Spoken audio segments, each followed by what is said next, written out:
Kenapa Syiah menyebarkan di tengah-tengah Ahlus Sunnah? Ini saya perlu garis bawahi. Syiah tidak pernah menyebarkan ajarannya di tengah-tengah orang Sunni. Maaf Bapak Ibu sekalian, saya lahir sebagai orang Sunni.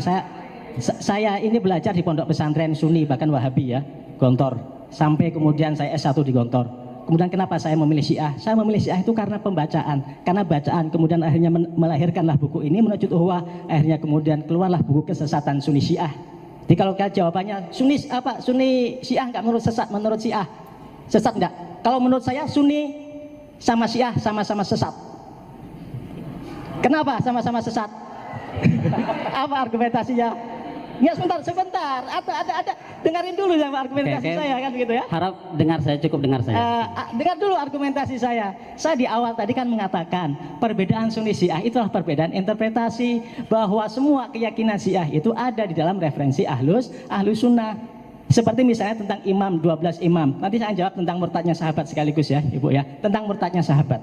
Semuanya itu ada di dalam referensi Ahlus Sunnah. Nah, kalau misalnya Syiah meyakini 12 imam ya, karena keyakinan itu juga ada di dalam tadi saya bacakan yang kemudian dikomentari oleh Ustadz Idrus Ramli. Itu kemudian beliau bantah, penafsirannya bukan seperti itu. Artinya berarti terjadinya apa di situ? Terjadi perbedaan tafsir, perbedaan interpretasi. Nah, kalau Syiah meyakini menginterpretasikan hadis 12 khalifah, 12 imam, 12 khalifah itu yang 12 imam yang diyakini itu dianggap sebagai sesat, maka Sunni juga sesat. Karena apa? Karena keyakinan Syiah itu ada di dalam referensi Sunni. Karena itu sesama kelompok sesat jangan dilarang saling menyesatkan.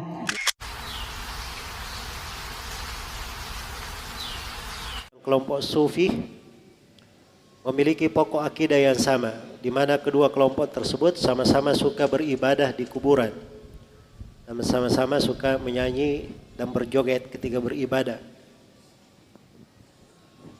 Ya, sekarang hal-hal yang aneh-aneh seperti itu sulit ditutupi ya, karena orang-orang merekam, didokumentasikan.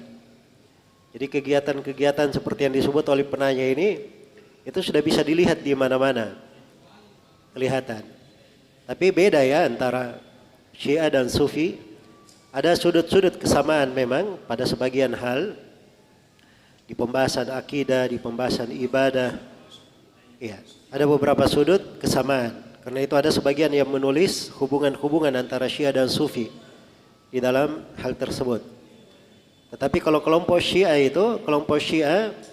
ini oleh kebanyakan ulama, dia tidak dimasukkan di dalam kelompok-kelompok Islam. Dia dimasukkan sebagai sebuah kelompok di luar dari agama Islam. Karena ajarannya memang itu adalah perkara-perkara yang sangat bertentangan dengan dasar agama. Berbeda dengan kelompok Sufi itu dimasukkan dalam kelompok Islam, walaupun ada hal-hal yang diperhitungkan, maka itu di dalam masalah-masalah yang sangat besar, yang terkait dengan masalah kesyirikan, terkait dengan masalah-masalah yang dimaklumi. Baik, jadi itu perbedaan secara umum. Dan kita semua mengetahui bahwa yang namanya penyimpangan dari jalan yang lurus itu akan kelihatan berasal dari manapun, akan kelihatan. Karena alhamdulillah agama kita ini lengkap, tuntunan kita jelas, dan warisan Nabi SAW itu selalu terpelihara.